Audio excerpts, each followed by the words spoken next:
ایک اعرابی صحابی آیا اور اس نے آ کے کہا اے اللہ کے نبی صلی اللہ علیہ وسلم مجھے کوئی ایسا عمل بتا دیں کہ جس پر میں عمل پیرا ہو جاؤں، ساری زندگی اس کو میں اپنا عمل بنا لوں اور وہ میرا عمل مجھے جنت میں داخل کروا دے۔ کتنا بڑا سوال کر لیا۔ یہ سوچ فکر تھی صحابہ کرام کی۔ آج آ کے ان کی یہ سوچ فکر تھی کہ کوئی ایسا وظیفہ، کوئی ایسا عمل جس سے مجھے جنت مل جائے۔ بلکہ ایک حدیث میں وضاحت ہے کہ اس نے کہا کہ کلی فی الاسلام قولا لا اسأل عنہ احدا ابدک، کہ مجھے اسلام کے متعلق کلیئر کٹ ایک مختصر سی ایسی بات بتا دیں اور وہ اتنی مجھے لیے کافی شافی ہو کہ آپ کے بعد مجھے پھر اس کے متعلق کسی سے سوال کرنے کی ضرورت نہ پڑے، بتا دیں مجھے۔ تو رسول اللہ صلی اللہ علیہ وسلم نے فرمایا کہ سألت عن امر عظیم، تو نے بہت بڑا سوال کر لیا ہے، تو نے بہت بڑا سوال کیا ہے کہ ایسا عمل بتا دیں جس پر میں عمل کر لوں، میں جنت میں چلا جاؤں۔ بہت بڑا تو نے سوال کیا ہے۔ اور ساتھ ہی فرمایا وَإِنَّهُ لَيَسِيرٌ عَلَى مَن يَسَّرَهُ اللَّهُ تَعَالَى، اب میں تمہیں جو بتانے لگا ہوں وہ آسان کام ہے، لیکن اس پر آسان ہے جس پر اللہ آسان کر دے۔ دعا کریں میں جو پڑھنے لگا ہوں اللہ میرے لیے اور آپ کے لیے اس پر عمل کرنا آسان فرما دے۔ بڑا ہی آسان ہے جس پر اللہ آسان کر دے، بڑا ہی آسان ہے جس پر اللہ سبحانہ و تعالیٰ آسان کر دے، اور بڑا ہی مشکل ہے کہ جس کو اللہ توفیق نہ دے۔ ایسا عمل بتا دیں کہ جو مجھے جنت میں داخل کروا دے۔ اور یہ صرف اس کے لیے نہیں تھا، اس کا ہی سوال نہیں تھا، یہ سوال پوری امت کا تھا اور جواب پوری امت کے لیے تھا۔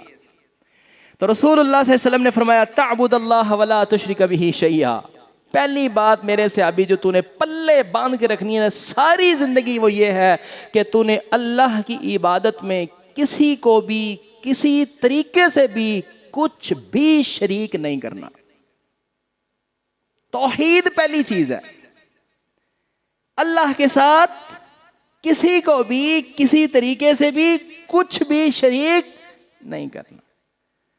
اللہ کی عبادت میں شریک کسی کو، اللہ کی عبادتیں کیا ہیں؟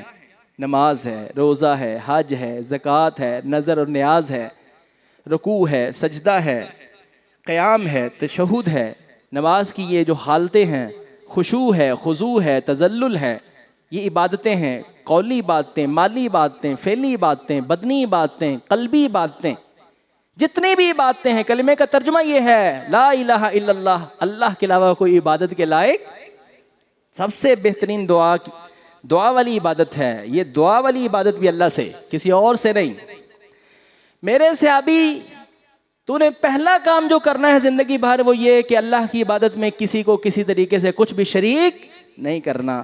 وَتُقِيمَ الصَّلَاةَ الْمَكْتُوبَةَ، اور تو نے زندگی بھر اپنی فرضی نماز کو قائم کرتے رہنا ہے۔ یاد کر رہے ہیں؟ آپ بھی یاد کر رہے ہیں؟ یقیناً مجھے اور آپ کو بھی یہ چاہیے نا کہ ایسا عمل مل جائے کہ جس پر ساری زندگی گزار دیں اور پھر اس کے عوض میں ہمیں جنت مل جائے۔ تو رسول اللہ صلی اللہ علیہ وسلم جنت کا وظیفہ بتا رہے ہیں، بڑا چھوٹا سا ہے، لمبا چوڑا نہیں ہے، چھوٹا ہی ہے، جو سمجھ نہ آئے ایسے نہیں بات، بڑا آسان سا ہے۔ پہلی بات اللہ کے ساتھ شرک، دوسری بات کہ زندگی بھر نماز کو قائم کرتے رہنا ہے، کوئی ایک نماز بھی زندگی بھر چھوڑنی نہیں، چھوڑنی کبھی بھی نہیں چھوڑنی بھائی، یہ ذرا طے کر لیں، یہ ذرا اپنے آپ سے وعدہ کر لیں۔ لیٹ ہو جائے، سفر میں ہو، ٹائم نہ ملا ہو، بھول جائیں، سوئے رہ جائیں، اٹھیں تو ادا کر لیں۔ دن اور رات میں جو 5 فرض ہیں انہوں پورا کرنا ہے، یہ سمجھ لیں۔ کئیوں کی نماز لیٹ ہو جائے، سوئے ہوئے رہ جائے، سفر میں رہ جاؤ تو چلو ہوں رہ گئی تو رہ گئی، نہیں، انج نہیں۔ مرنے تک دن اور رات میں جو اللہ نے 5 نمازیں فرض کی ہیں ان میں سے ایک بھی کبھی بھی نہیں چھوڑنی۔ وعدہ کریں اللہ تعالیٰ سے، نہیں کریں گے نا وعدہ تو نہیں کریں گے تو بھائی جان پکڑے جائیں گے۔ اللہ کی قسم قرآن میں اور حدیث میں یہی بیان ہوا ہے، نماز معاف نہیں ہے، شرک معاف نہیں ہے، نماز کا حساب ہے۔ اول ما یحاسب بہ العبد الصلاۃ، سب سے پہلا حساب نماز کا ہے۔ کہ میں نے تُونے پیدا ہی اس لیے کیا تھا کہ تو میری عبادت کر، بتا کیا کر کے آیا؟ تو آپ نے فرمایا دوسرا کام تیرے لیے یہ ہے کہ تو نے ہمیشہ فرضی نماز کو ادا کرتے رہنا ہے، اور نہ صحیح ٹائم نہ ملے تو کم از کم فرضی رکعات ضرور پڑھ لیں تاکہ فرض ادا ہو جائے۔ میں یہ نہیں کہہ رہا ہوں سنتیں نہیں پڑھنی، میں اصل میں آپ کو شارٹ وہ بتا رہا ہوں کہ جس کے بغیر گزارا ہی نہیں ہے۔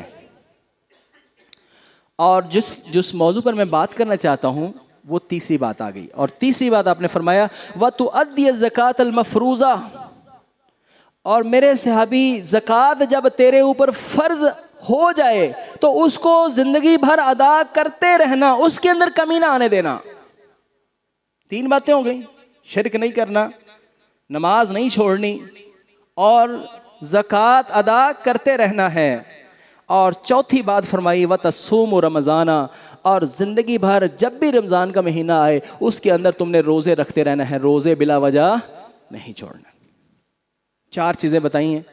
شاید اس وقت ابھی حج فرض نہیں تھا، بعض دوسری روایات میں حج کو بھی رسول اللہ صلی اللہ علیہ وسلم نے ساتھ ہی انکلوڈ کیا ہے۔ اگر تیرے پاس استطاعت ہو جائے اللہ کو گھر کے جانے کی تو تو حج کو ادا کرنا۔ جب آپ صلی اللہ علیہ وسلم نے یہ چار چیزیں اس کو بتا دیں،